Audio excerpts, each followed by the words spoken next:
¿Listo? Y ahora.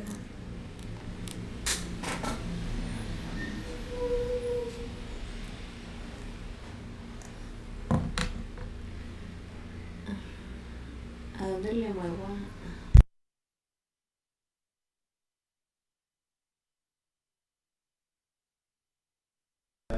Tú te estás viendo.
Hola, hola, muy buena tarde. Espero que estén teniendo un excelente sábado, un sabadito nubladito, bien a gusto.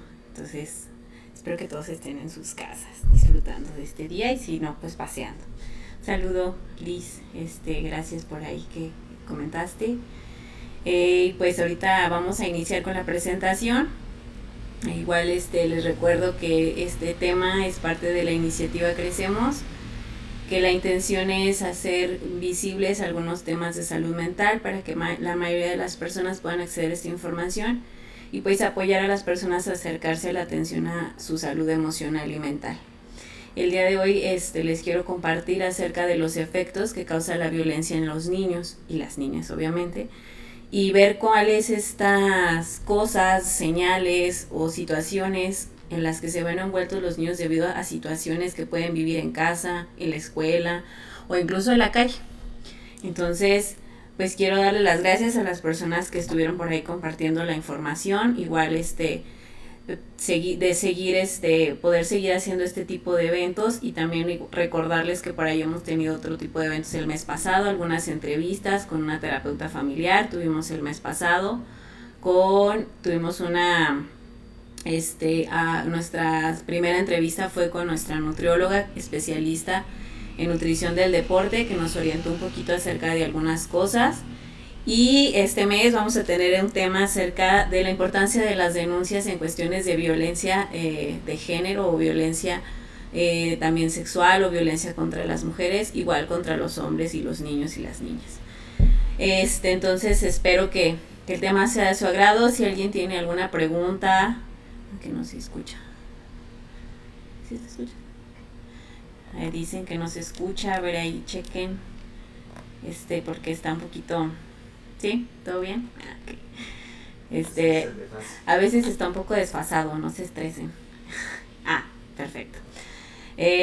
Igual recordarles que si tienen algún tema que sea de su interés, pues también lo podemos compartir con ustedes o algún experto con el que ustedes quieran tener alguna plática o alguna charla.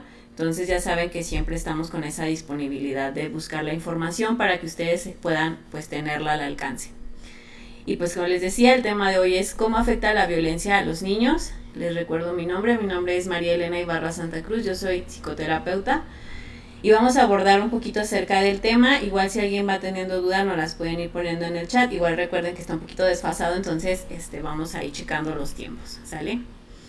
Y pues primero vamos a tratar de recordar otra vez, no importa las veces que sea necesario, los tipos y las modalidades de violencia. Recordemos que existen varios tipos. Los tipos son las formas en las que la violencia se presenta y sabemos que tenemos diferentes tipos. Tipo de violencia psicológica, que va desde los chantajes, desde los insultos, va también, por ejemplo, en el caso de los niños y las niñas, uno que es muy muy común son la omisión de cuidados o en este caso pues la atención de sus necesidades básicas. La violencia sexual, que desgraciadamente nuestros niños y niñas y adolescentes están viviendo esta situación cada vez más, desgraciadamente por parte de personas cercanas a ellos o a ellas, o por instituciones o situaciones que se supondría que tienen que protegerlos. Entonces, la violencia sexual desgraciadamente también ya es un tema muy muy fuerte en cuanto al tema de niños y niñas y adolescentes. La violencia económica, pues quisiera decir que los niños y las niñas no lo sufren, pero desgraciadamente sí. En la omisión, por ejemplo, de esta parte, de esta parte de sus vidas por parte de alguno de los padres, o sea, las mentadas manutenciones, cuando no existe esa posibilidad, o se les niega a los niños y a las niñas, y entonces, pues desgraciadamente eso evita que cubran otro tipo de necesidades. La violencia física, desgraciadamente, también es algo que en los niños y las niñas es muy frecuente por parte de la familia o en el caso cuando estábamos en las escuelas de manera presencial también. Y la parte patrimonial, pues sí tiene que ver un poquito con la cuestión de sus cosas. A lo mejor no es tan común, creo yo, pero creo que sí sería común en el contexto de los iguales, ¿no? Niños que se rompen sus objetos personales, que dañan algunos documentos importantes, a veces a lo mejor con la intención de dañar al adulto que es su cuidador, pero desgraciadamente si nos fijamos todos y todas están propensos, pues desgraciadamente a vivir cualquiera de estos tipos de violencia. Incluso en la violencia psicológica yo añadiría un poquito lo que es el ciberbullying o el acoso también por parte de las cuestiones cibernéticas, que desgraciadamente también es un tema que se ve mucho, niños o niñas que son acosados por compañeritos diciéndoles cosas horribles, de ojalá te mueras, y es que estás bien feo, o diciéndose bromas muy hirientes.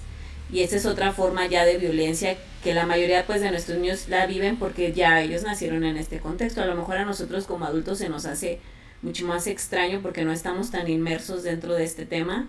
Sin embargo, para los niños y las niñas sí es algo que desgraciadamente pues están viviendo y entonces se vuelve un problema. Entonces, esos son los tipos de violencia. Les recuerdo, los tipos son aquellas formas en las que se manifiesta una conducta. Y no todos o todas los niños la presentan. Obviamente sería lo ideal que ningún niño o niña lo pasara, pero desgraciadamente sí es algo que ocurre. Y desgraciadamente yo les decía muchas veces en el lugar más, pues en el que se supondría ser más seguro, su casa, su familia, las personas que se supone que están en la obligación, porque esa es la palabra, en la obligación de cuidarlos, protegerlos y velar por sus derechos. Entonces, pues esa es la desgraciada historia de nuestra situación social actual. De hecho, incluso en las noticias, yo no sé si ustedes se han percatado, hemos tenido mucho este tipo de situaciones. Niños que han estado en los hospitales, víctimas de violencia sexual, niños muy pequeñitos de 2, 3 años, víctimas de violencia física que prácticamente los llevó al borde de la muerte. Entonces creo que este es un tema que tenemos que abordar.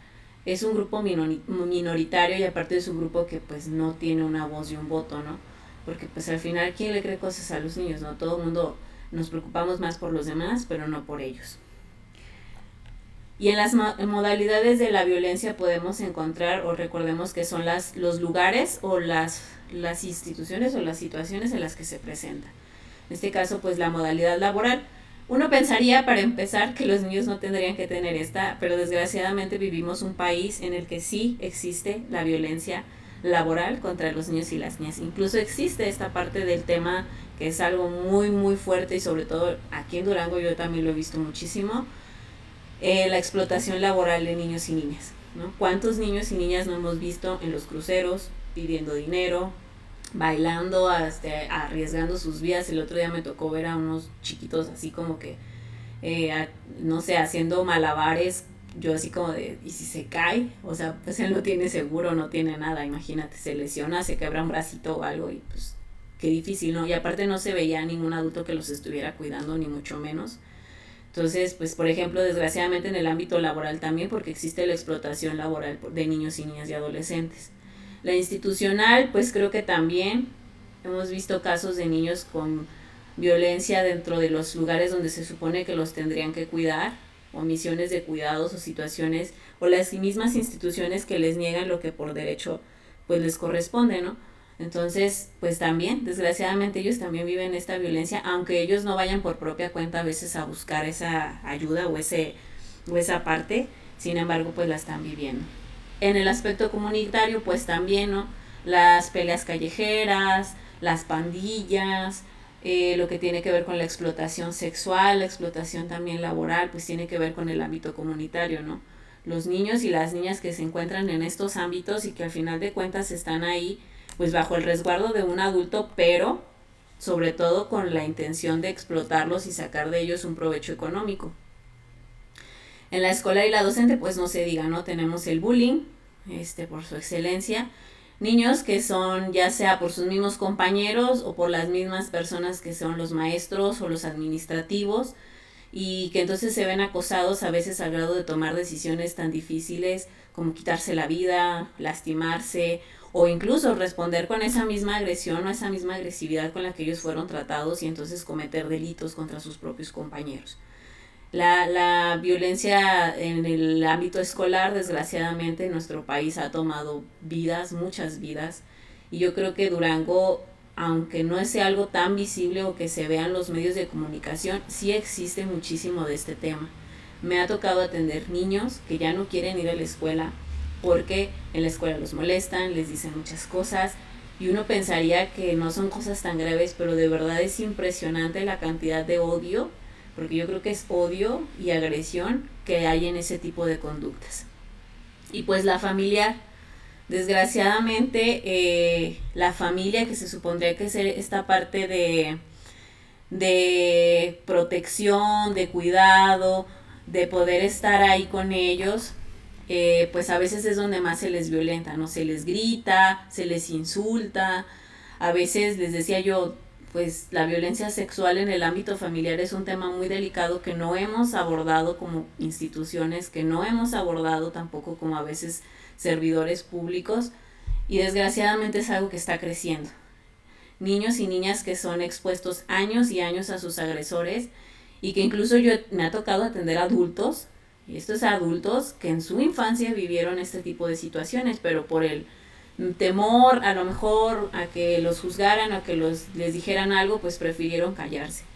Y en el caso de estos adultos que ahora ya son personas pues mayores, hay secuelas, tenemos muchas secuelas respecto a este tipo de abuso, ya sea por primos, tíos o algún familiar, incluso a veces, bueno, eso era un poquito más antes, el rollo de los vecinos, de que antes pues había mucho esto del compadrazgo y que podía entrar y salir cada quien como Juan por su casa, y pues desgraciadamente eso también llevó muchas veces a que muchos niños y niñas y adolescentes se vieran expuestos ante esta violencia sexual. Entonces, pues estos tipos y modalidades de violencia uno pensaría que son exclusivos de la vida adulta, y no, desgraciadamente los encontramos también en los niños, y esto va a dejar secuelas, obviamente va a afectar a su desarrollo, tanto psicológico como sexual, como físico, como intelectual. Y vamos a ver cuáles podrían ser algunas de las señales que podríamos nosotros ver o abordar en caso de que pues tuviéramos un hijo, un primito, un sobrino, y ver cuáles serían esas posibilidades también de atención que tiene o que debe de tener un niño en este tipo de casos. Bueno, la violencia dentro de la familia tiene, y cualquier tipo de violencia, tiene dos posiciones para el niño. La primera, el niño como un espectador, y la segunda es el niño participando, ahora sí que dentro del ciclo de la violencia. ¿Por qué les puse estas dos, digamos, formas? Bueno, el niño como espectador creo que es una de las más frecuentes y es una de las menos atendidas. Por ejemplo, llegan a veces a la consulta y me dicen, oiga, es que pues yo viví violencia 10 años. Y mis hijos están bien, no pasa nada. Ellos no necesitan nada, ellos están bien. Oye señora, pero él estuvo presenciando que la molían a golpes, que le daban cachetadas, que le insultaban, que le aventaban la comida. No, pero el niño, yo le pregunto y él está bien. A veces creo que minimizamos un poquito ese rollo. Que un niño esté presenciando actos de violencia, una, no es agradable. Dos, al niño es algo que todavía muchas veces no alcanza a procesar, dependiendo de su edad y sus procesos cognitivos. Y tres, para ellos es algo que no tiene coherencia. Porque los niños yo siempre les digo, los niños son muy simples. Para un niño, si tú me amas y yo te amo, pues nos vamos a cuidar. Entonces, como si tú amas a mi mamá, le vas a pegar. O si tu papá me amas a mí, ¿por qué me pegas? Es una confusión tremenda. Para ellos es un choque muy fuerte. ¿Por qué? Porque ellos confían en sus cuidadores. Ellos confían en los adultos que los rodean. Ellos no tienen, se oye raro, pero ellos no tienen malicia de pensar que tú los quieres dañar o que les quieres hacer algo. Para ellos es como, si tú me cuidas, yo te cuido. Si tú me respetas, yo te respeto. Si tú me apoyas, yo te apoyo. Pero si tú me gritas, pero me dices que me amas, me confundes. No sé entender tus señales. No sé por qué alguien que te ama te hace daño. No sé por qué si tú amas a mi mamá, llegas y le pegas. Y entonces ellos entran en muchos conflictos. Como espectadores también hay una secuela para ellos, aunque no participen ahora sí que activamente dentro de la violencia, pero para ellos es un proceso muy confuso. Por ejemplo, me ha tocado niños que dicen, es que yo no sé por qué mi papá le pega a mi mamá. O sea, yo lo quiero mucho, pero no sé por qué lo hace. Si luego dice que nos quiere, si luego dice que para él somos importantes. Entonces es para él como una especie de confusión. Y más porque, pues les digo, somos figuras importantes para ellos. O sea, mamá y papá son figuras que se supondría vienen a amarme, a cuidarme y a protegerme. ¿Y por qué están haciendo ese tipo de conductas? Entonces, aunque a veces las personas, y lo vamos a ver más adelante, dentro de los mitos del niño como un espectador, decimos, es que no escuchó, no, él no se acuerda, estaba chiquito, no, es que al cabo él estaba dormido, no se dio cuenta de lo que pasaba. Vamos a darnos cuenta que sí existen secuelas y a lo mejor no se van a ver de manera inmediata, pero sí van a afectar a lo largo de su desarrollo, y eso puede traerles consecuencias pues graves, ya sea en la vida social, en la vida afectiva o en la vida sexual. Entonces, pues esa es una forma en la que el niño estaría dentro del círculo de la violencia, como un espectador, viendo las golpizas, escuchando. Esto es algo que como que a veces, no sé por qué pensamos que los niños son sordos. Por ejemplo, dicen, no, es que estábamos peleando en el otro cuarto. Y lo dicen, pero que al cabo el niño no escucha, o sea, como diciendo que el niño está sordo. El niño no está sordo, el niño escucha. Incluso su oído, por ley natural, es un poco más agudo que el nuestro, porque pues está, vamos a así decirlo, está más sano que el de nosotros. Entonces, eso puede ayudar o a perjudicar. Pues claro que si está más sano, pues va a escuchar mejor y va a escuchar sonidos más nítidos que una persona adulta, que nosotros ya tenemos cierto daño por el uso y por los audífonos y por cosas así, ¿no? Entonces, no es necesariamente que el niño vea o presencie. A veces con que escuche, para él ya quedó una secuela o ya quedó algo dentro de él instaurado de una forma diferente. Y el niño dentro del ciclo de la violencia, pues entonces es cuando yo desgraciadamente vuelvo partícipe al niño de esa circunstancia. Le pego, le grito, lo insulto, lo violento sexualmente, lo hago partícipe a lo mejor de otro tipo de violencia, ya sea por ejemplo violencia comunitaria, delictiva. Cuando yo entonces meto al niño dentro de ese ciclo y se vuelve parte del mismo, ¿no?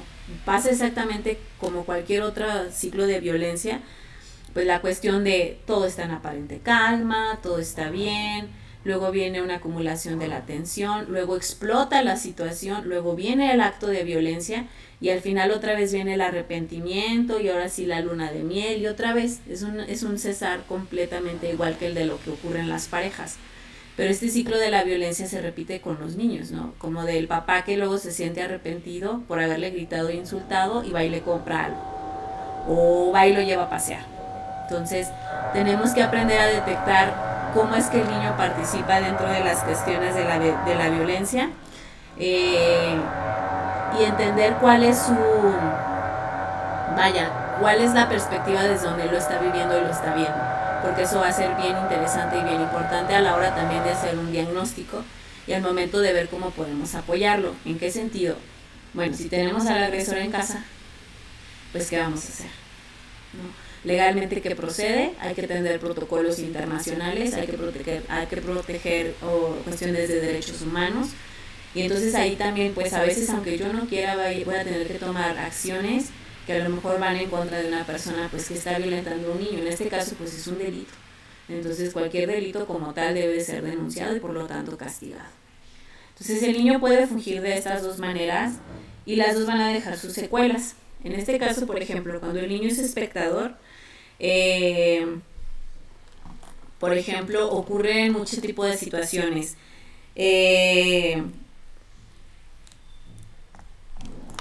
Hay una sensación de miedo constante. ¿Por qué? Porque generalmente cuando el agresor llega y ataca a otra persona o violenta a otra persona, llega sin avisar, a veces, sobre todo si llega alcoholizado. Disculpen, pero es que se le ocurrió al vecino ponerse a taladrar. A veces que el niño llega está esperando como que esa sensación de a ver a qué horas va a llegar no sé, por ejemplo, si es papá o si es mamá, siempre está con esa expectativa, entonces tienen miedo todo el tiempo, ¿no? Entonces escuchan un ruido y es como, es que mi papá viene, y se ponen nerviosos y están ansiosos.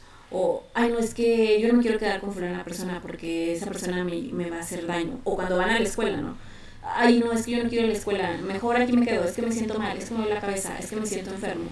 Entonces, cuando el niño es espectador, también tiene esta sensación de miedo constante, porque siente que se ve amenazado. Incluso a veces, por ejemplo, si papá es quien agrede a mamá, les da miedo despegarse de mamá. Es como de, es que si la dejo, no sé, algo malo va a pasar. Entonces mejor me quedo aquí con ella y así la cuido, ¿no? En este acto de inocencia. Una constante preocupación por el estado de humor de los cuidadores. Si los cuidadores son los que se conflictúan, entonces el niño siempre va a estar a la expectativa, por ejemplo, desde, ay, es que mi papá para que no se enoje me voy a portar bien. Ay, es que si mi abuelito es el que maltrata a mi abuelita, porque ahora se da mucho, sobre todo con los hijos que se quedaron al cuidado de los abuelos, ay, es que no voy a hacer nada, ni ruidos, ni nada, porque mi abuelito se enoja y cuando mi abuelito se enoja, entonces le empieza a gritar a mi abuelita.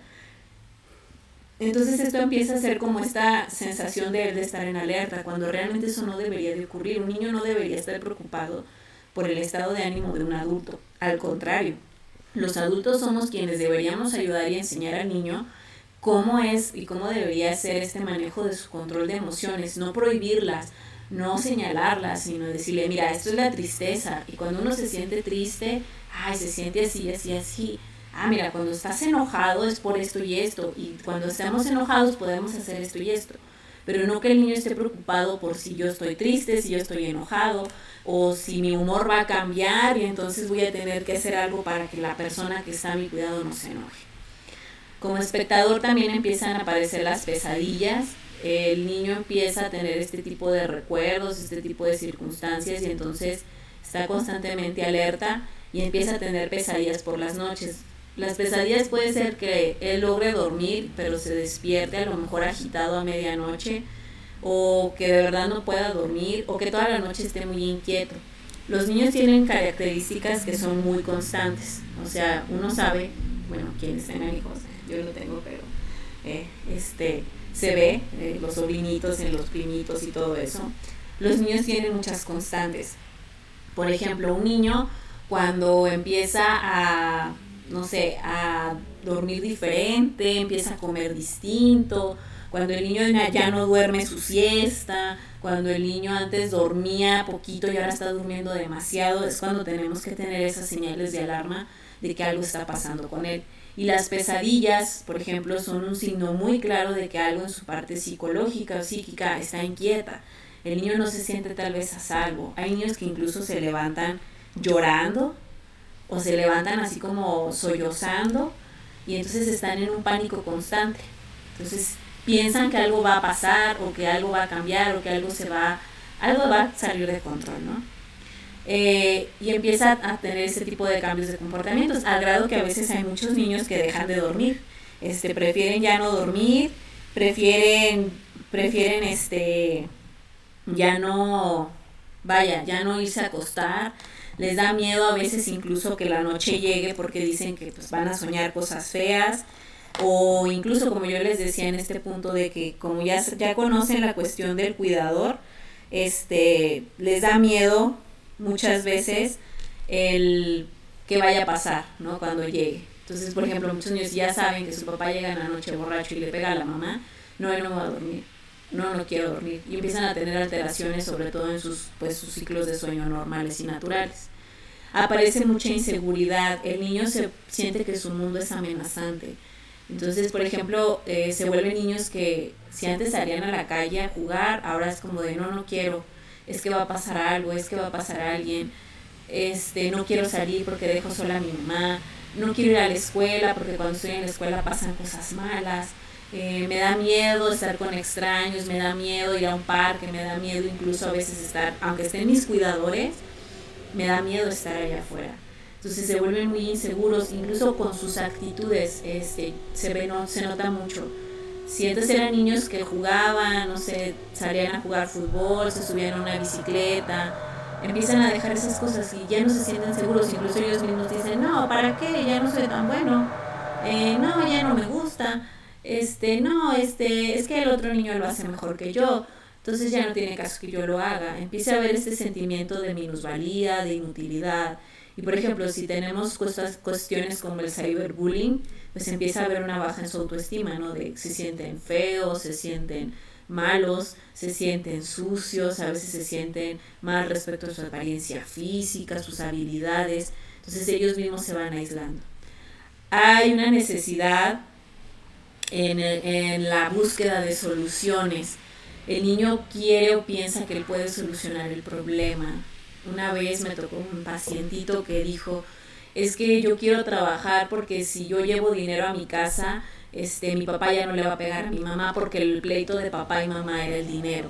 Entonces para él era como de yo tengo el poder de solucionarlo. No se dan cuenta que esos problemas o esas situaciones son de la vida de los adultos y que los adultos son quienes lo tenemos que resolver, no es el niño.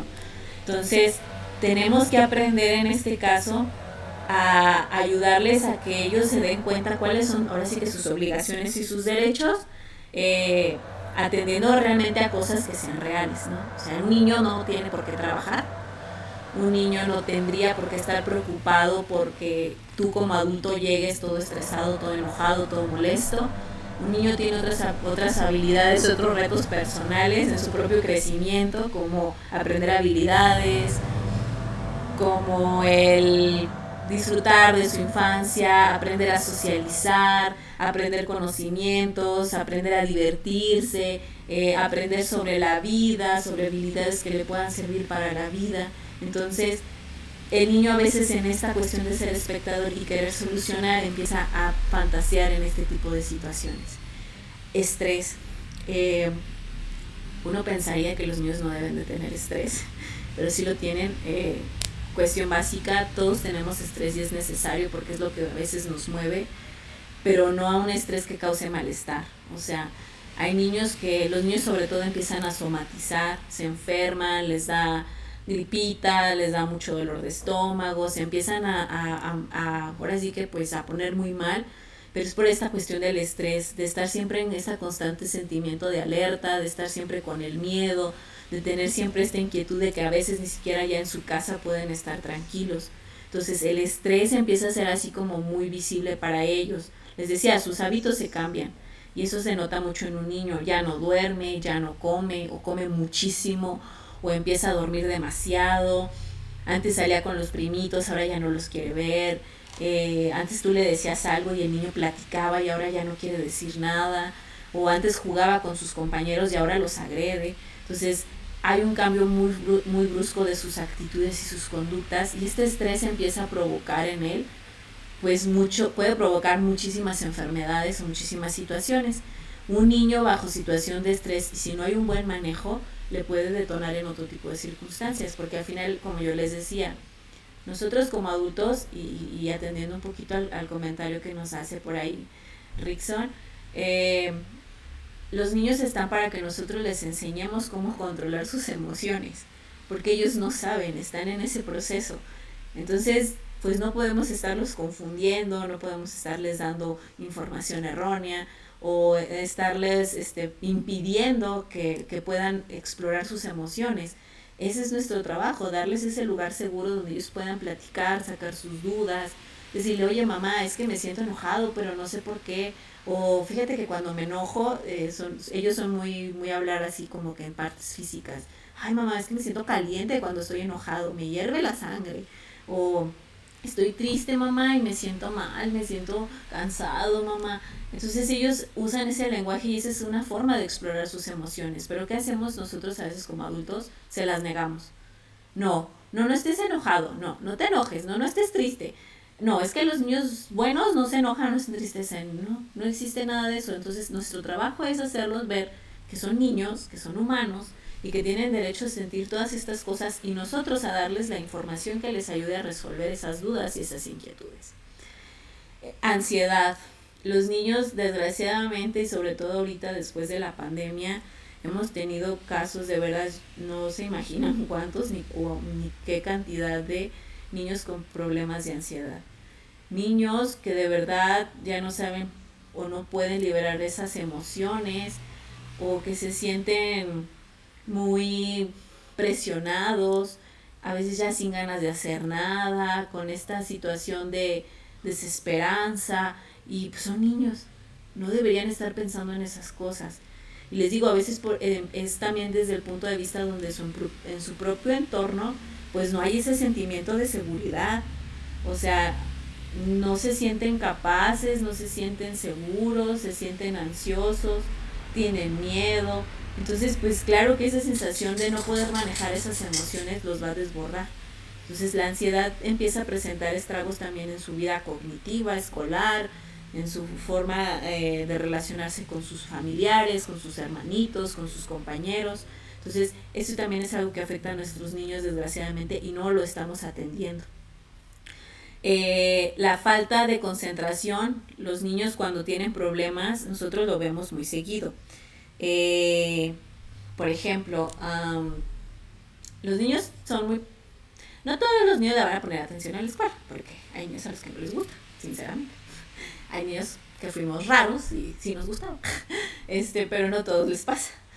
Entonces, pero yo siempre les digo, póngale atención a cosas que el niño antes hacía mucho. O sea, por ejemplo, tengo niños, he tenido pacientitos que dicen, no, es que el niño cuando se pone a armar un rompecabezas, lo puedes dejar horas y horas y el niño se entretiene. Pero empiezan a dejar de hacer ese tipo de cosas, cuando ellos ya sienten este tipo de situaciones.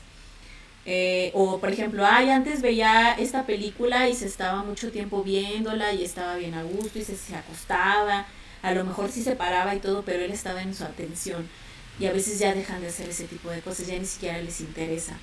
O, no, cuando alguien juega con él, no hombre, él se puede perder las horas también con su primito y ahí están jugando y tararea, charará y chachará, a lo mejor se pelean y lo que tú quieras, pero está constantemente su atención en esa actividad. ¿Qué sucede cuando hay este tipo de consecuencias? Pues el niño deja de hacerlo, ya no se siente, les digo, esta sensación de miedo, de inseguridad, de amenaza, los hace que ya no se sientan seguros dentro del entorno. Entonces empieza a ver como esta sensación de pánico y esta sensación de ser hiperalerta ante las circunstancias y los estímulos. Entonces el niño se empieza a distraer, empieza a tener fallas en sus procesos cognitivos básicos y entonces ya no hay un buen desempeño en en sus actividades cotidianas. Hay una necesidad de ser protegido, los niños buscan así como que alguien que los cuide. Es bien raro, por ejemplo, si tienen hermanos mayores, como que, mi hermano mayor, y ahora yo con mi hermano mayor, ahora yo con mi amigo, o yo con, no sé, con mi mamá, siempre, porque es la que me cuida. Entonces se empiezan a poner muy cerca de las personas que los protegen y los cuidan, porque ellos es como la forma de sentirse a salvo. No siempre, les digo, desgraciadamente a veces, sobre todo cuando la violencia viene del entorno familiar, pues el niño se siente muy perdido. Y a veces ellos agarran otras figuras como los abuelitos, los tíos, un maestro. O sea, me ha tocado niños que se sienten más seguros con sus maestros o maestras que en casa, de todas las cosas que llegan a ver y a escuchar. Entonces, esa es una forma a lo mejor, y esa es ahora sí que una señal bien padre, porque sería que el niño está buscando ayuda.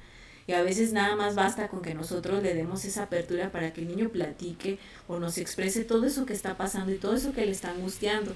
Entonces, si un niño confía en ti, yo siempre lo he dicho, cuando un niño confía en ti, de verdad es porque algo te vio y él se sintió seguro contigo. Y la confianza de un niño es algo súper valioso, muy valioso, porque un niño siempre te va a dar todo lo que hay de él, todas sus ideas así tal cual. Él no las va a poner así como que, ¿qué vas a pensar de mí?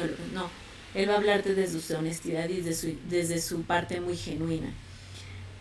Los tics, desgraciadamente también muchos niños, por esta situación del estrés y de la situación que están viviendo, empiezan a tener tics, a generar tics, ya sea con los ojos, con la boca, con conductas, así como que yo ahora limpio mucho, me lavo las manitas, tengo que contar, me da miedo salirme de mi casa y tengo que regresar a ver si no dejé algo.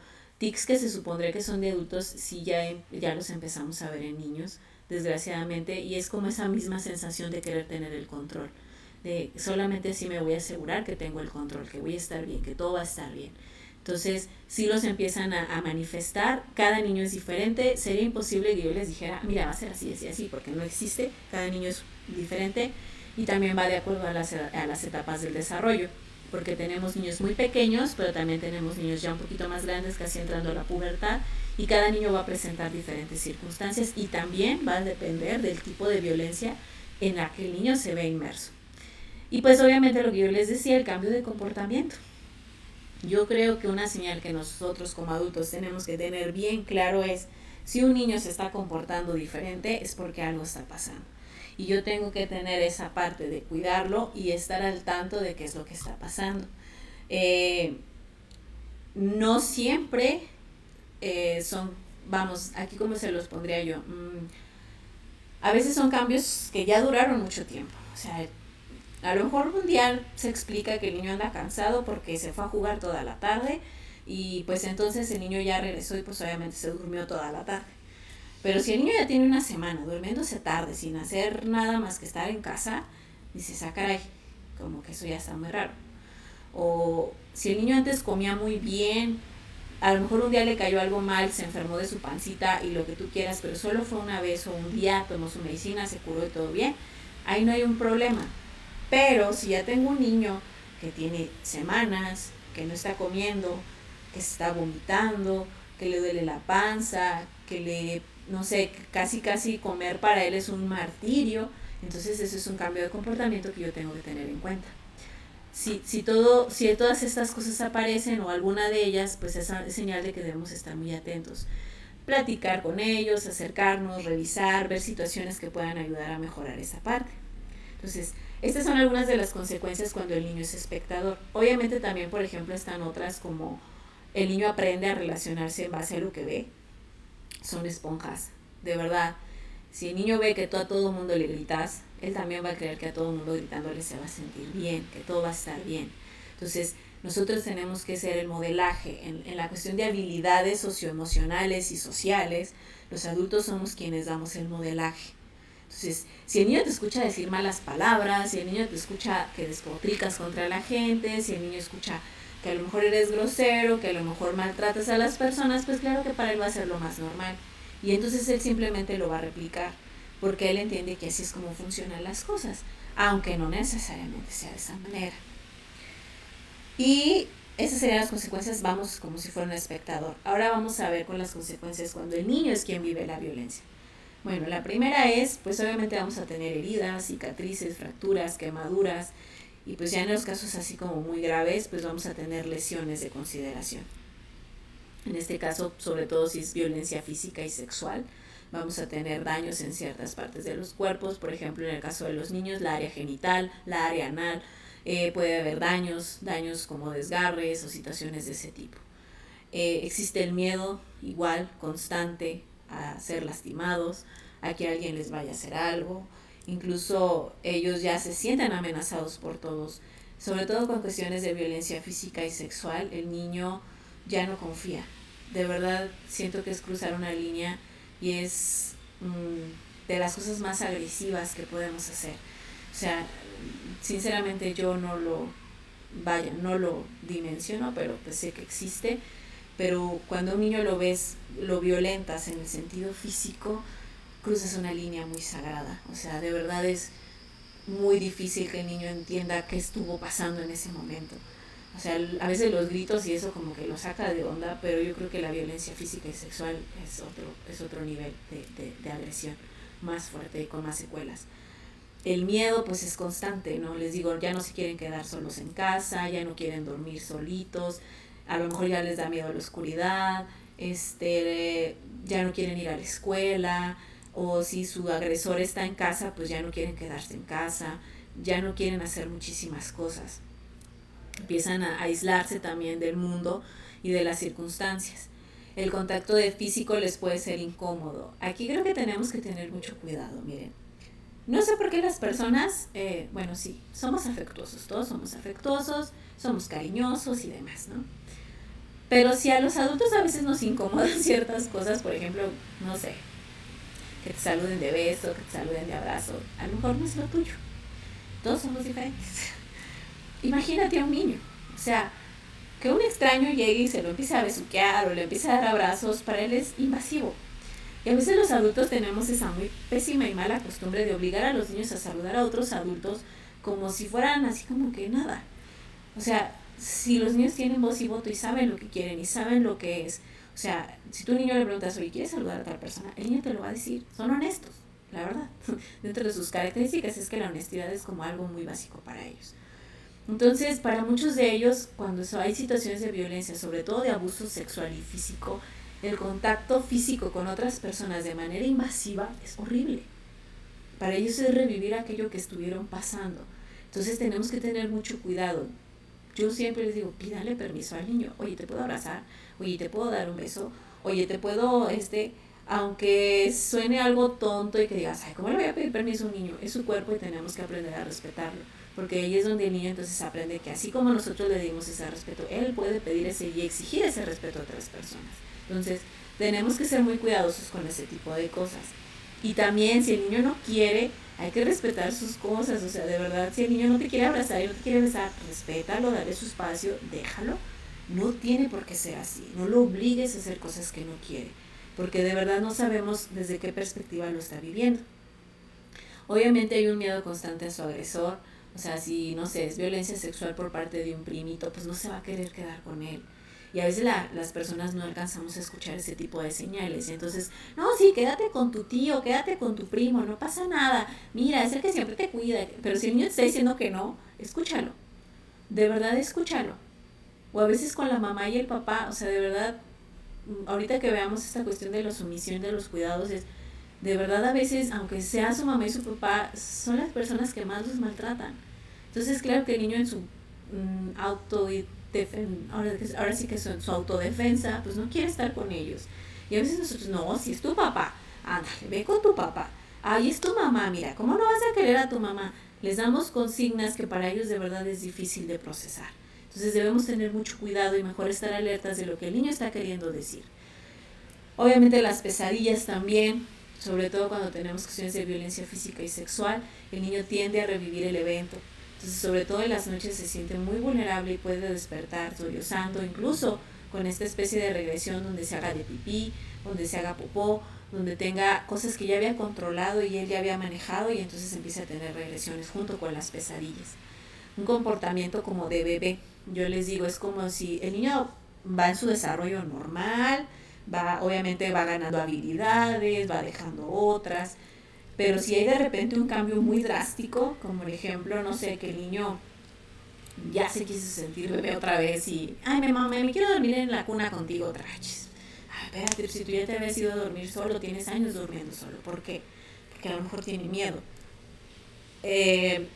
Como esta necesidad de ser cuidado, como que sienten a lo mejor o fantasean un poco con la idea de que si soy bebé nadie lastima a los bebés.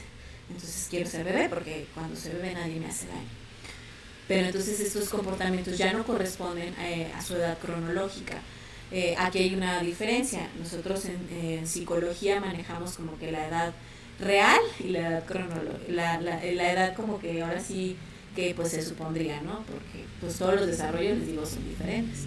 Entonces hay niños que sí tienen desfases muy marcados y eso habla muchas veces de violencia, sobre todo de omisión de cuidados, o que el niño tiene este tipo de regresiones abruptas a otras etapas de su desarrollo. Entonces hay que tener mucho cuidado con eso, son señales de alarma. Los tics, obviamente, o estos comportamientos compulsivos que el niño empieza a tener, de bañarse mucho, de cubrirse, de querer solamente hacer una cosa, porque es lo que lo hace sentir seguro. La inseguridad, obviamente, el niño en su autoestima, en su autoconcepto, de por sí apenas lo está formando, pues ya empieza a ver como esta sensación de yo no puedo, yo no sé, es que soy un tonto, se dicen cosas bien feas y bien hirientes. Y tú dices, ¿por qué un niño se diría una cosa como esa? Pues probablemente porque así se siente mal, se siente sucio, se siente que se merece todo lo que le está pasando. Para ellos es muy difícil de verdad a nivel cognitivo procesar algo así. Si para los adultos no es algo fácil, imagínense para un niño. Y pues obviamente el bajo rendimiento académico, sobre todo si son niños que nunca tuvieron problemas, pues hay que tener mucho cuidado porque eso es una señal de alerta. Maestros y maestras ya saben, o sea, creo que todos los maestros y maestras saben que cuando un niño tiene un problema de bajo rendimiento es porque algo está pasando. Entonces, de verdad, maestros y maestras, ayúdenos a averiguar qué es lo que está pasando con ellos. Porque a veces el niño se cierra porque piensa que su problema no es tan relevante. O porque la gente de verdad les hacemos creer que sus problemas o sus situaciones no son tan importantes. Y en realidad sí lo son. Sí lo son porque son tarea de todos nosotros tratar de darles una solución. Encaminar al niño por el mejor de los lugares que pueda ser posible para él. Entonces, a veces de verdad me ha tocado de niños que con el que te sientes 5 minutos con él y le pongas un poco de atención, vas a averiguar muchísima información que va a ser útil para entender por qué el niño es como es. Y eso es valioso, porque entonces es una forma de después darle atención, de que eso no se quede ahí, de que eso no siga pasando así, porque obviamente con el tiempo, si no se atiende, se va a empeorar. El niño empieza a ser agresivo con otros. Mucho del ciclo de la violencia respecto a los agresores y a las personas que agreden a otros tiene que ver con personas que fueron agredidas o sufrieron violencia durante su vida, sobre todo en la infancia, por sus cuidadores, por personas que ellos confiaban. Entonces, simplemente el patrón se repite, simplemente el patrón se vuelve a llevar a cabo, y entonces el niño probablemente que hace bullying en la escuela también sufre violencia en casa o fue agredido por alguien más. Entonces es un ciclo que hay que cortar, hay que detectar y cortarlo para que no siga ocurriendo. Y el exceso de timidez también, en este sentido también quiero aclarar que hay niños que ya son tímidos, o sea, niños que, no sé, ser sociables no es lo suyo, o están aprendiendo, o tienen su manera muy particular de relacionarse. Pero cuando la timidez es muchísima y excedió mucho, entonces se vuelve un problema. Si el niño antes era muy platicador y contaba con las personas y llegaba y jugaba y se presentaba, pues entonces era un niño que tenía esas habilidades. Si de repente las deja de hacer, quiere decir que entonces el niño tuvo ahí una situación de un cambio de comportamiento que a lo mejor tiene que ver con algo que está sufriendo, algo que está viviendo. Entonces hay que tener mucho cuidado con eso. Y pues las autolesiones, desgraciadamente me ha tocado ver niños que en esta situación de sentirse menos, de ver violencia, de vivir violencia, se empiezan a autoflagelar, se empiezan a castigar, se queman, se cortan, se avientan contra la pared, se dejan ir de verdad contra la pared con todo, o se lastiman, se encajan los lápices, las plumas. O sea, hay muchísimas formas de autolesión que los niños están empezando a tomar como una forma de castigo. A veces con esta situación de no entender el dolor que están pasando, de no saber por qué se sienten así o por qué vivieron esta situación. Y sobre todo, por ejemplo, en cuestiones de violencia sexual. El niño de verdad es es una violación en muchos sentidos, no solo en la parte física. Entonces, él no entiende muchas cosas de lo que está pasando.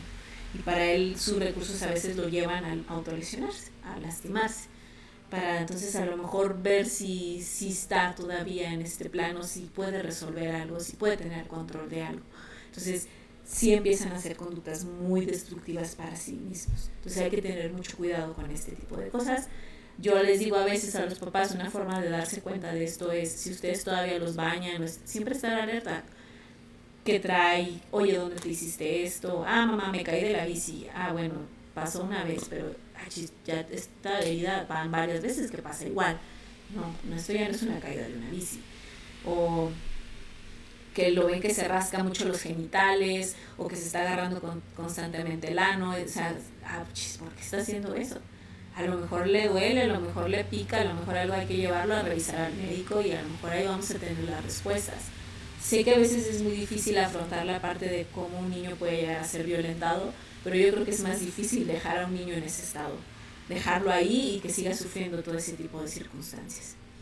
Entonces, esas son algunas de las señales que podemos encontrar. Existen muchísimas, les digo, no son así como muy exclusivas, pero son algunas que podemos ver. ¿Qué mitos tenemos dentro de esta cuestión de la violencia? El mentado no pasa nada, o sea, de que, ay, sí lo molestan en la escuela, pero no pasa nada, o sea, al rato se le olvida. No, sí pasa. Y tenemos que aprender a detectar y atender ese tipo de cosas. El niño no se da cuenta, está dormido, lo que yo les decía, sí nos peleamos y todo, pero el niño estaba dormido, o sea, no supo de nada. Sí sabe, sí se da cuenta. El niño que esté hasta en un estado inconsciente como es el sueño, sigue captando muchos estímulos. Entonces no podemos fingir ni saber que, ay, no se enteró de la golpiza que me dieron. Claro que sí. El niño no sabe, esta famosa idea de que el niño es ignorante. El niño no es ignorante. El niño trata de entender con lo que sabe, pero tampoco son ignorantes. Créame, a veces saben más que nosotros. Y más ahora que tienen tanto acceso a tanta información. A veces ellos mismos van haciendo esos tipos de lógicas, como yo les digo, ¿por qué? si mi mamá y mi papá se aman, y se supone que la gente que se ama no se lastima, ¿qué está pasando aquí? Entonces, no son tontos, no hay que tratarlos como tontos ni como personas que tienen un bajo coeficiente intelectual, porque no es así. Si tienen un coeficiente a lo mejor con otras habilidades distintas que no han desarrollado, no han madurado, pero tienen todo el equipo para hacerlo. Entonces, no debemos de tratarlos de esa manera.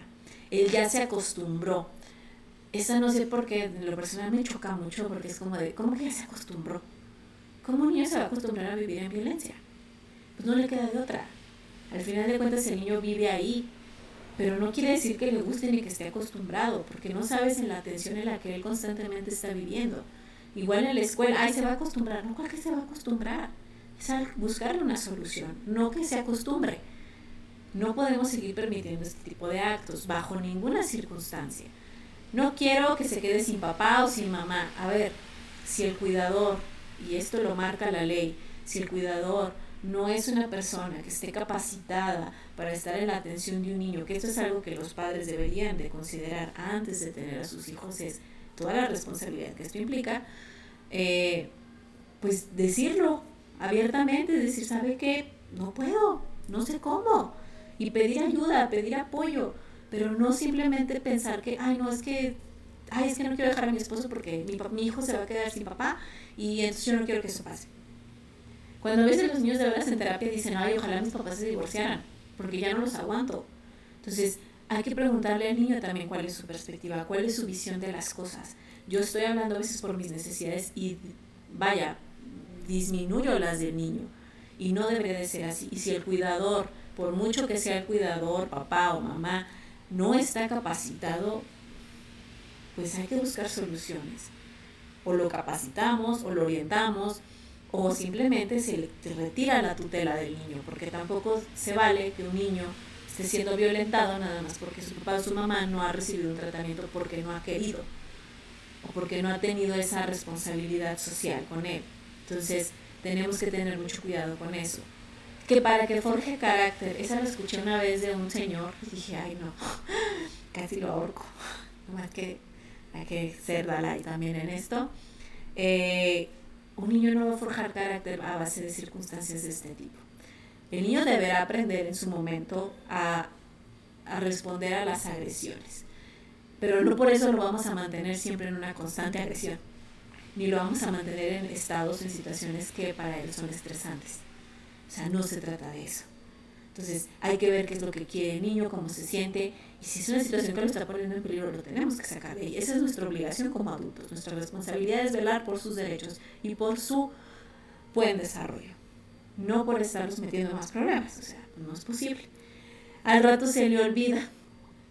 A ver, aunque hayamos, y todos lo hemos vivido, hemos olvidado parte de nuestra infancia, de nuestra vida, pues bueno, yo sé que esto les va a sonar muy extraño, pero muchos de nuestros problemas vienen de todo eso que hemos olvidado, entre comillas, y que no hemos resuelto. Si no, pues el psicoanálisis no hubiera tenido tanto auge, porque realmente sí son cosas que tenemos y recordamos. A lo mejor no en el consciente vivido aquí en el momento ya, pero sí hay cosas que se quedaron ahí, que están ahí, mis formas de ver las cosas, de ver la vida, de percibir a las personas. Entonces, tenemos que aprender a ver que no lo podemos dejar pasar y simplemente ser como que aquí no pasó nada. Son cosas de niños, eso también es otra cosa que un día viví. La violencia no es cosa de niños. O sea, no podemos seguir justificando ese tipo de conductas, ni en niños, ni en adolescentes, ni en nadie, porque precisamente eso es lo que lleva a que después se repitan con tanta naturalidad. Entonces, no son cosas de niños, son conductas que hay que buscar corregir, porque estamos muy a tiempo de hacerlo. Muchas personas adultas, si hubieran corregido esas cosas, probablemente sus vidas y su forma de relacionarse sería otra. Y ese es nuestro trabajo. Nuestro trabajo es guiar a los niños, a las niñas y a los adolescentes a buscar formas sanas de relacionarse. No a decir, ay, pues que al cabo así son, ¿sí? O está chiquito, ese también es uno que he escuchado muy frecuentemente. Ay, está chiquito, o sea, no se acuerda, ay, no lo vio, ay, no, estaba bebé. Pues mire, hemos visto situaciones en las que bebés han sido violentados de maneras horribles y ahí nadie dijo, ay, está chiquito. Entonces, esa es otra cosa que tenemos que tener mucho cuidado y también aprender a ver un ser humano es un ser humano en cualquiera de sus etapas y no merece ese tipo de trato. Entonces hay que quitarnos estos mitos y mejor buscar la atención o el cuidado que se requiere. Aquí tenemos algunas formas de violencia en la niñez. Les decía, tenemos la violencia sexual, la negligencia y la desatención. Desgraciadamente esta está muy normalizada y está pasando muchísimo. Niños mal comidos, o sea, desnutridos, y no desnutridos porque no les den de comer, sino porque no les están dando los nutrientes que el niño necesita. Lo vimos con la nutrióloga cuando nos explicaba, o sea, no va a comer igual un adulto que un niño. Y tenemos que aprender a darles lo que ellos necesitan, no lo que a mí se me facilite o lo que a mí me acomode, ¿sí? O que los descuidan. O sea, yo entiendo y sé que las cosas han cambiado muchísimo en el ámbito laboral, por ejemplo, y que pues obviamente ahora las mamás también pues tienen esta posibilidad y esta necesidad, porque son las dos cosas, de salir a trabajar. Pero eso no implica que yo descuide al niño, que no le atienda sus necesidades básicas. Entonces, sí lo podemos hacer. Es cuestión de empezar a practicarlo, o sea, todo es una cuestión de readaptación o adaptación. Pero sí me ha tocado, por ejemplo, ver de verdad niños o padres que se justifican. Ay, pues es que no tengo trabajo. Pues no tienes trabajo, pero de ti depende un niño. Entonces tienes que buscar la forma de darle algo de comer. O tienes que llevarlo a bañar, o tienes que decirle que tiene que ir a la escuela, o proporcionarle por lo menos a veces algo tan básico como un acta de nacimiento. Porque eso es un derecho que ellos tienen. Entonces no se los podemos negar. La explotación económica, yo lo que les decía, yo en Durango sí lo he visto, y lo he visto muchísimo, niños trabajando, cuando eso no debería de existir. Cuando muchos de ellos ni siquiera tienen condiciones, ni siquiera, de seguridad. Les decía, estos chiquitos en una avenida, o sea, una avenida donde pasan carros a más de 40, 60 kilómetros por hora, no es un lugar seguro para un niño. No está bien. Con el sol incandescente a las 4 o 5 de la tarde, claro que eso no está bien. Las quemaduras de piel, o sea, hay muchísimas cosas que estamos dejando de lado. El maltrato físico, pues sí, las nalgaditas, todo eso, o sea, yo sé que muchos me van a decir, pero antes así era y que no sé qué, y con eso se estaban en paz y que no sé qué. Pues sí, pero por eso muchos de nosotros luego andamos como andamos. Esta parte entonces se ve muchísimo en las cuestiones físicas, lo hemos normalizado también mucho tiempo, incluso ahorita ya es un delito, ya es un delito, quiero que lo sepamos todos, ya es un delito y es algo que no se debe permitir, no son correctivos, no son maneras, o sea, de verdad no, una nalgada, todo eso no es, eso tiene que ver con esta parte mía, con esta parte de hablar acerca de cómo yo fui educado, pero también puedo cuestionarme porque yo estoy seguro que a mí esa forma de educación no me gustó, no me hizo sentir bien. De verdad, uno de los mitos de la violencia es no existe ninguna persona que le haya gustado ser violentada. Y aunque me digan, no, que los sadomasoquistas, no es cierto, eso es otro rollo, es muy diferente. Pero nadie por su sana voluntad dice, ay, qué padre que me peguen. Claro que no, eso es algo contra natura. En este caso, también la cuestión del maltrato psicológico, los insultos, el menospreciarlos, el hacerlos menos, el denigrar sus temas buenos de conversación, porque tienen temas muy buenos de conversación. Y a veces nosotros, ay, ¿de eso qué? Así de, ay, ¿para qué me platicas de eso? Ay, no, eso no es importante. De verdad los tratamos como si su mundo no fuera tan relevante como el nuestro. Y sí lo es. Sus conversaciones, sus caricaturas, sus problemas, son problemas que para ellos son importantes. Y ellos esperan que cuando van a platicártelo a ti, les pongas mínimo atención. Aunque para nosotros parezca algo que no es algo tan importante y tan relevante, precisamente de eso se trata, de darles atención, de explicarles, de orientarles, no de minimizarlos. Si un niño un día te dice, oye mamá, fíjate que me siento mal porque en la caricatura fulana pasó esto y no sé, mamá, me sentí triste. Ah, bueno, hijo está descubriendo cómo son las emociones y qué lo hace sentir triste. Y a veces nosotros, ¿qué hacemos? Ay, no, ahorita no, es que estoy muy ocupada. Ay, es que no quiero, ay, es que... A ver, es parte de nuestra labor dentro de la vida de los niños. Tener ese tiempo para ellos y entender también sus necesidades. Y si no lo vamos a hacer, pues entonces brindarles el apoyo para que en algún momento lo exploren. Esto que dice Eli me parece muy interesante. Muchas veces en la cuestión de las cuestiones de abuso sexual, al niño se le hace creer que no es malo. Él se siente mal a veces, o sea, sí se sienten raros y se sienten mal, pero los ven como algo normal. Entonces hay que observar sus juegos, sus pláticas, eso sí es bien interesante, sus cambios de actitudes, y esos son factores de riesgo que tenemos que aprender a tener para luego poder enseñar esta cuestión de los autocuidados. Eso lo vamos a ver en la siguiente diapositiva, pero es esa forma de aprender a proteger al niño. El niño tiene una manera muy impresionante de platicarlo todo. De verdad les impresionaría en terapia lo que uno escucha y lo que uno ve, aunque no te lo digan tal cual. Es impresionante cómo él saca mucha información.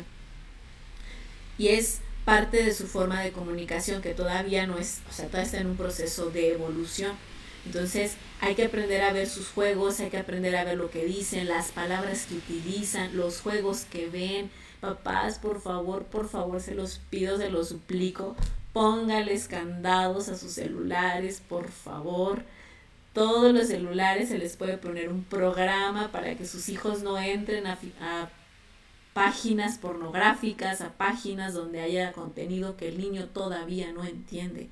Sí se puede, y si no saben, busquen el apoyo de alguno de sus hijos mayores, de algún técnico, de alguna persona que los pueda orientar, porque también por ese lado están recibiendo muchísima información y luego ustedes después no se dan cuenta. Dicen, es que yo no sé dónde vio esto, y revisamos el historial de los celulares y ahí está. Entonces hay que tener mucho cuidado en lo que el niño ve, en lo que el niño escucha, lo que juega. Póngale atención también a sus juegos, por favor. De verdad ahí hay muchísima información que a veces a ustedes se les pasa y nos dice mucho del estado de ánimo, del estado mental del niño, incluso de la concepción que tiene del mundo. Una vez por ahí me tocó una niña y decía, o sea, súper estresada por un juego, y ella dice, es que yo quiero tener más cosas, porque si no tienes más cosas no eres nadie. Y yo, caray, ¿cómo que si no tienes cosas no eres nadie? Y todo fue por un juego, porque era un juego que se trataba de tener posesiones. Entonces, si no tenías cosas, pues no te dejaban acceder a muchos lugares y la gente te relegaba y cosas así. Entonces, ella estaba aprendiendo eso, que si no tenías muchas cosas no eras nadie. Imagínense la visión que tenía esa niña, ¿no? Tan dura consigo misma. Y pues tenemos aquí también, en este caso, algunas estadísticas. Fíjense, en el 2015 habitantes 39.2 de millones había de cada uno de 3 residentes teníamos cuestiones de niños, ¿no?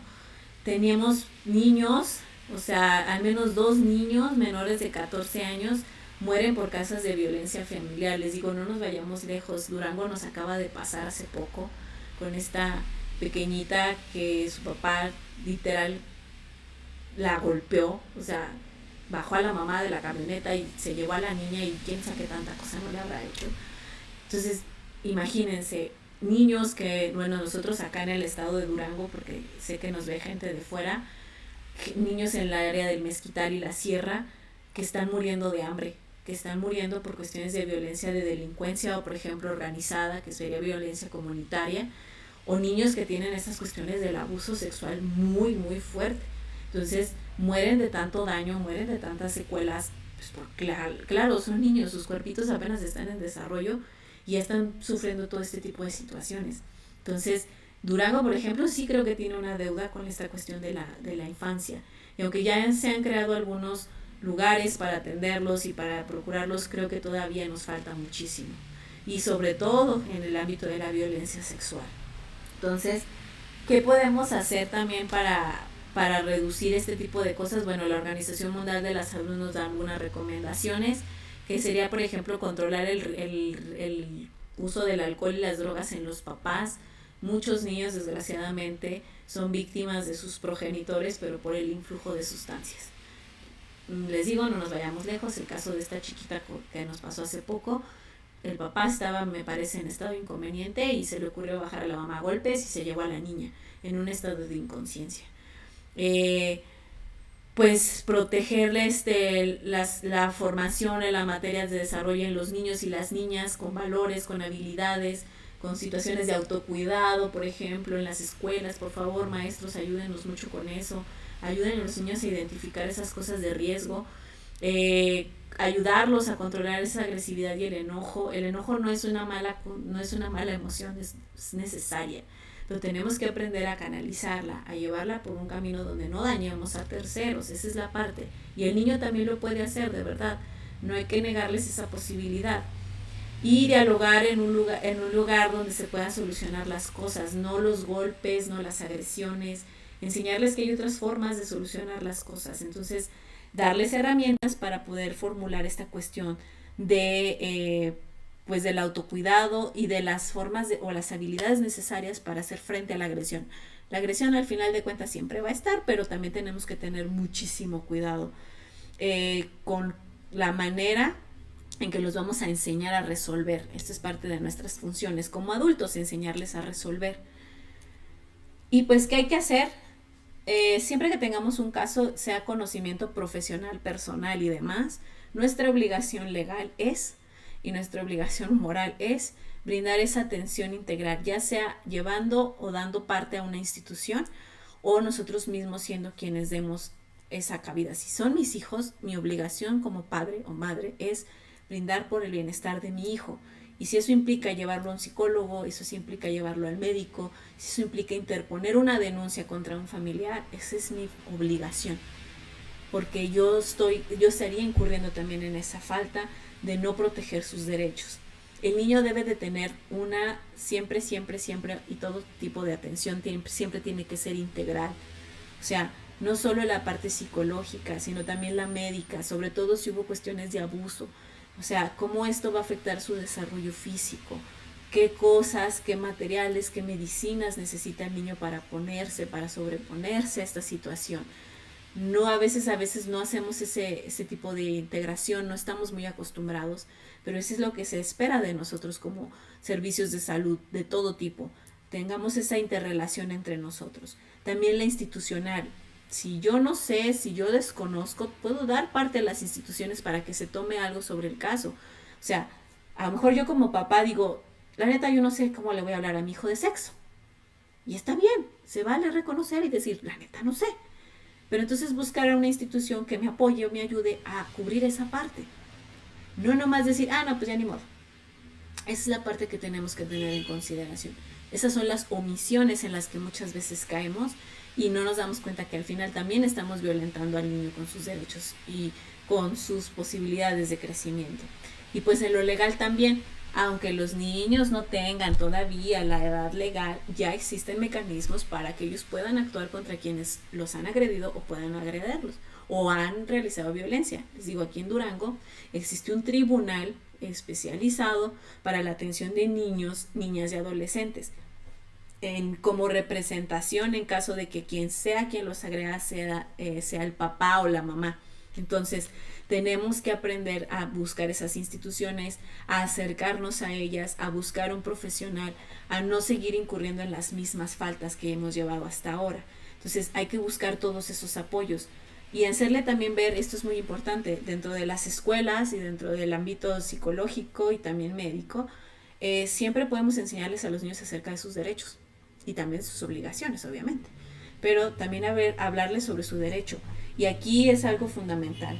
Si ustedes son abogados, no lo son, o que sea, quieren saber algo de abogacía, siempre se debe de velar por el bienestar supremo del menor. Siempre. Eso no está bajo discusión. ¿Por qué? Porque ellos no saben, porque ellos tienen recursos limitados y porque al final de cuentas los adultos somos quienes debemos garantizar esos derechos. Como nos decía Eli, o sea, nuestra obligación o nuestra parte es educar a la sociedad en esa importancia. El niño, aunque sea niño, tiene derechos, tiene obligaciones, tiene recursos a los que puede recurrir en caso de que se vea en una de estas situaciones. Y tenemos que respaldarlo siempre. No es, a ver si quiero, a ver si se me ocurre. No, tenemos que hacerlo de manera consciente y pues frecuente, obviamente. Y pues, ¿cómo hay que prevenirlo? ¿Cómo podemos prevenir la violencia en los niños? Pues la primera, no los dejen con extraños. O sea, evítenlo lo más que puedan, sobre todo en cuestiones de abuso sexual infantil, siempre tiene que ver con gente extraña. Escuchen a sus hijos, y sus hijos les dicen que no, es por una razón. O sea, de verdad, pónganse a platicar con ellos, siéntense a platicar con ellos. Si los van a dejar en una institución, no sé, una guardería porque tengan que trabajar o tengan que conseguir una nani o cosas así, pues certifíquenla. O sea, de verdad, ustedes como adultos tienen también ese derecho de saber con quién están dejando a sus hijos. Pidan referencias, acostúmbrense a pedir referencias médicas, legales, de todo tipo si es necesario, porque al final de cuentas es la vida de otro ser humano el que están poniendo en esas manos, no es como de cualquiera. Entonces hay que tener esa precaución y no dejarlos con extraños, por ejemplo, también en casa. O sea, a veces yo sé, no sé, la nueva pareja de mamá o de papá, y se me hace fácil y digo, ay, pues hay que se quede. No, hay que tener mucho cuidado con ese tipo de acercamientos también, porque ahí es donde se facilita muchas veces ese tipo de agresiones. Revisen los canales de comunicación con sus hijos, realmente los conocen, realmente saben quiénes son, realmente saben cómo, de qué les importa, lo que les gusta. Pregúntense cosas básicas como, de verdad yo sé para empezar cómo se llama el maestro y maestra de mi hijo, el mejor amigo o la mejor amiga de mi hija, conozco qué lugares le gusta frecuentar, qué caricaturas le gustan, cuál es su comida favorita. Eso es básico. Y el niño, créanme, va a confiar en ustedes si ustedes le prestan ese interés y esa atención genuina. Los límites en casa. Eso es básico para cualquier tipo de problemática. El límite en casa. Aprender a tener reglas, normas basadas en el respeto, en el amor, en la tolerancia. Siempre van a ayudar a que el niño así lo va a replicar a donde quiera que vaya. Si el niño vivió eso en casa, lo va a replicar en la escuela. Si en la escuela se le reforzó, así lo va a replicar, no sé, en el parque.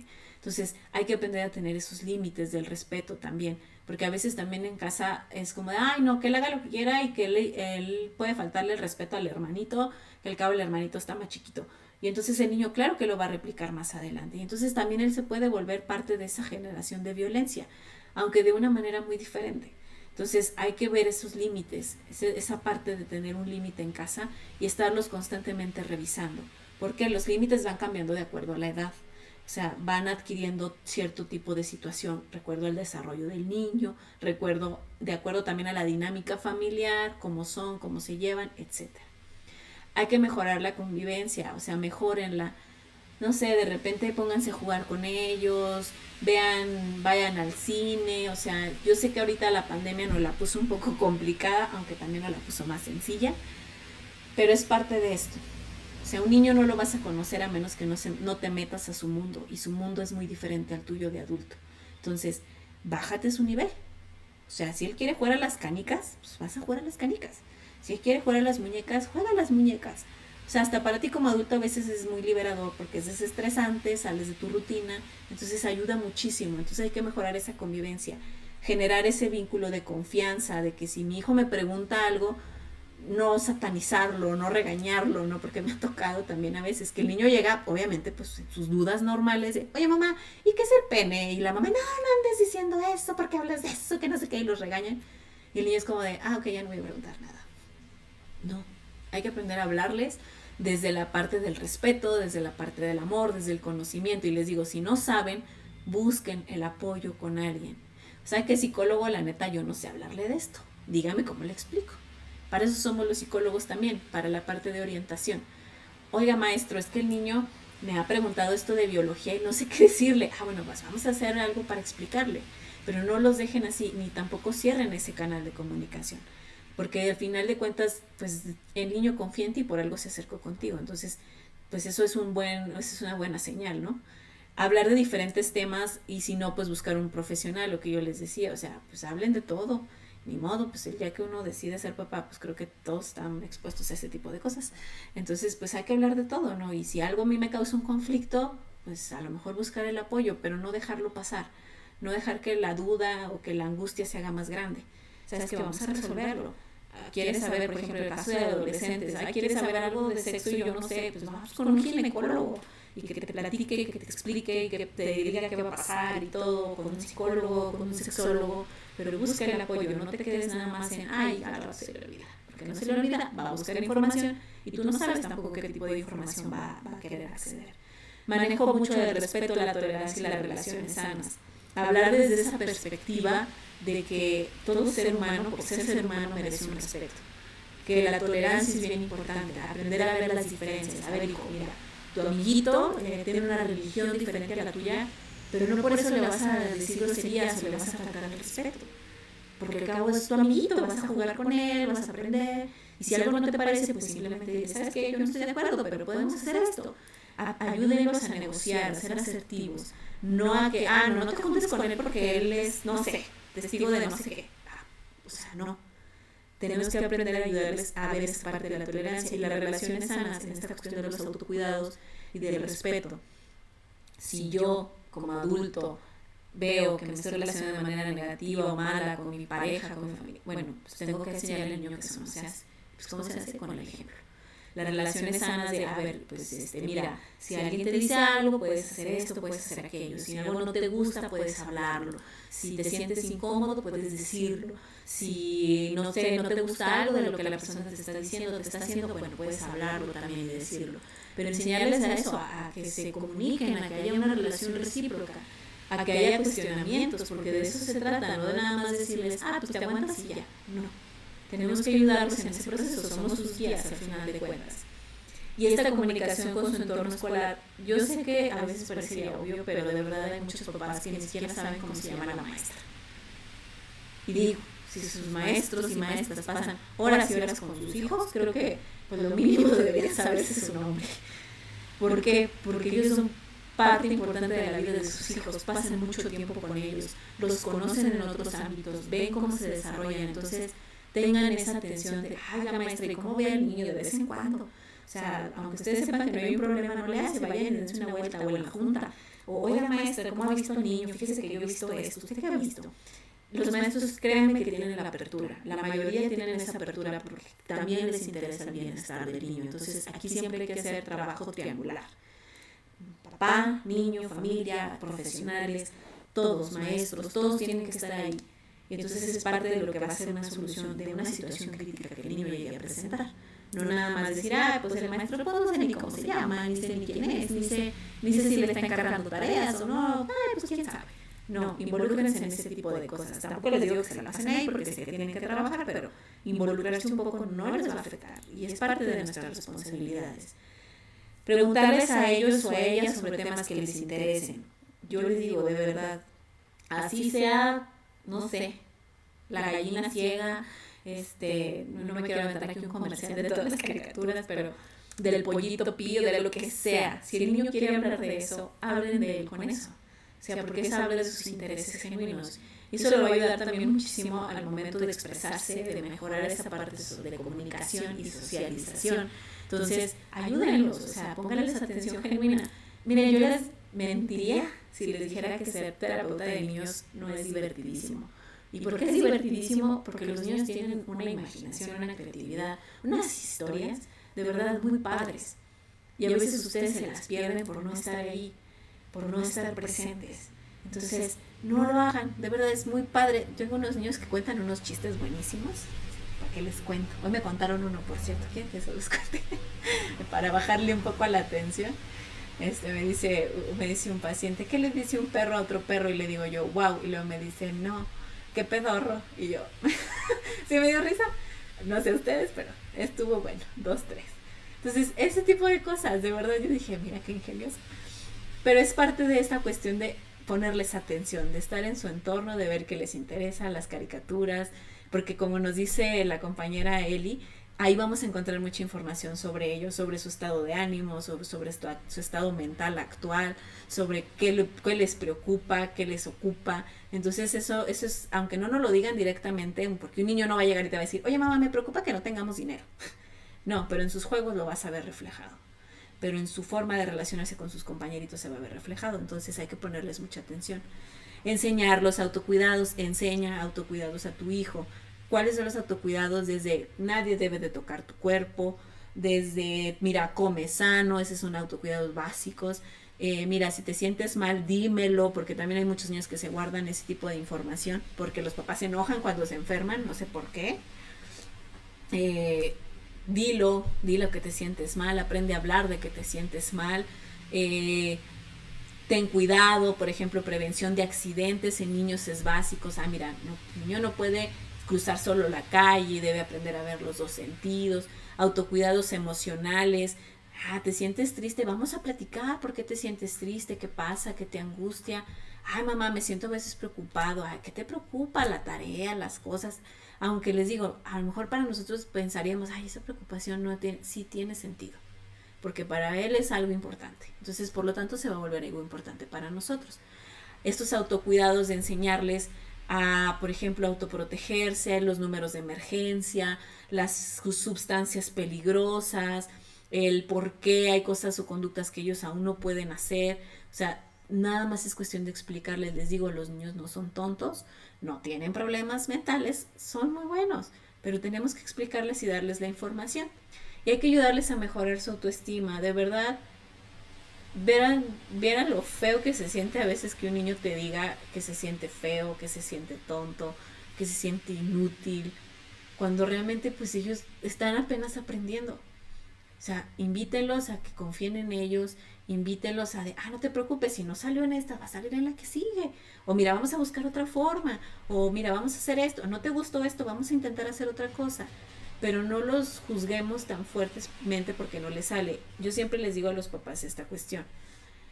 Nosotros a veces como adultos los regañamos desde mi perspectiva de adulto experto. Yo ya sé hacer las cosas. Yo ya sé barrer, yo ya sé lavar los trastes, yo ya sé hacer sumas y restas. El niño no sabe. El niño apenas está aprendiendo. Entonces va a haber ensayo y error, ensayo y error, ensayo y error. Todas las veces que sea necesario. Ya si de plano es algo, pues hay que ver qué está pasando. A lo mejor algo está mal, algo está sucediendo, porque eso también es parte de las cuestiones de desarrollo. Pero no enojarme con él, no gritarle, no insultarlo, no dañar sus cosas, porque yo no sé por qué hacen eso. No violentarlo más. O sea, si de por sí apenas está aprendiendo, se siente inseguro y yo llego y lo remato, pues no va por ahí, ¿sale? Entonces, esas son unas formas de prevenirlo. Les digo aquí, pues cada violencia tendría su propia forma de prevención. Hay que ayudar a los padres a ser conscientes. Debemos reforzar las cuestiones sociales, debemos reforzar esta cuestión de que los hijos no nada más es tener un hijo, sino la responsabilidad que esto implica a largo plazo. El que como padre te tienes que preparar, y lo digo literal, te tienes que preparar emocionalmente, psicológicamente, económicamente para tener un hijo, para que le puedas dar esas buenas condiciones. Y si no es así, buscar las opciones que te puedan llevar a eso. Pero es esa parte que tenemos que responsabilizarnos, como sociedad, como familias, como parejas, como individuos. Y pues espero les haya gustado la plática del día de hoy. Les digo, ahora sí creo que estuvo un poco más larga, pero el tema vigilar con quién se junta, sí, esa también es una forma de prevenir. Por eso les decía, conozcan a sus amigos, a sus amigas, los lugares que frecuentan, sobre todo los adolescentes también, esto sirve muchísimo. Y espero que esta información de verdad sea de utilidad. Este tema sí es un poco más extenso, la violencia en cuestión de niños, pues tiene mucho para dar, créanme. Igual después nos aventamos otro tipo de tema más puntual. Por ejemplo, a lo mejor violencia sexual exclusiva en niños. Y tenemos que aprender a dar todas estas cosas, a ver estos focos, a ver estas señales, a informarnos.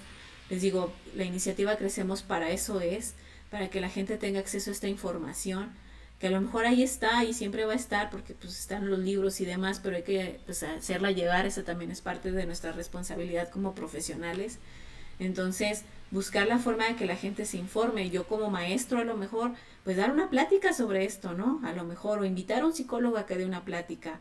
O si yo veo que mi prima, mi tía tiene problemas con su hijo y así, pues, mira, tía, ve esto, acércate a esto, o ve con tal persona, ¿no? Tenemos que aprender a hablar de estos temas, aunque nos causen ñáñaras, aunque nos dé cosa hablar de este tema porque no es fácil, pero tenemos que aprender a dar este tipo de pautas y aprender a detectarlo. Y si les digo, si vemos que hay omisiones, incluso a veces por parte de los propios padres, pues es aprender también a las cuestiones legales, porque aquí también hay un tema legal que hay que atender. Y pues el niño, como nos decía por ahí y nos pusieron en el comentario, el bienestar superior del menor siempre va a ser prioridad. Entonces no podemos dejarlo a ver cuándo, ¿no? Entonces espero de verdad, muchísimas gracias a quienes estuvieron participando, a quienes estuvieron escuchando. De verdad les agradezco muchísimo. Me emociona mucho hacer esto porque de verdad es muy padre. Entonces ya saben, pueden seguirnos en la página de psicóloga Elena Ibarra Santa Cruz, que ahí vamos a tener, ahí tenemos todo lo que hemos estado haciendo o lo que hemos estado realizando. Y les digo, próximamente ya vamos a tener la entrevista con el experto donde nos va a hablar de la importancia de las denuncias, el por qué es importante, sobre todo en temas de violencia de género, hablar de denuncias formales. Y ya tuvimos por ahí una terapeuta familiar, tuvimos por ahí también la entrevista con nuestra nutrióloga, para que también atendamos ese tipo de cosas en nuestra salud. Tuvimos temas también acerca de los primeros auxilios psicológicos, por ejemplo, que es algo que, créame, sí, yo creo que vamos a ocupar muy seguido de aquí en adelante, y algunas cuestiones que nos pueden servir pues en estas cuestiones de pandemia y después pandemia y pospandemia y demás. Entonces, síganos en las redes, por ahí también está la página en Instagram con cre-semos. En YouTube les subimos todas estas pláticas también para quien las quiera ver o compartir. Y en Spotify estamos con un proyecto que son los psicocaps, que son todos los viernes, que son pequeñas charlas así muy cortas sobre temas muy específicos. Esta semana pasada y la antepasada estuvimos revisando acerca de las habilidades sociales, cómo mejorarlas. Entonces dense una vuelta porque es muy útil, incluso eso creo que les podría servir mucho a los que son papás para darse ahí una autorrevisada. Y pues a lo mejor si todavía no me animo a ir a un proceso terapéutico, psicológico, pues este es como un primer acercamiento. Y en TikTok también estamos compartiendo algunos tips, alguna información, algunas situaciones acerca sobre todo de violencia.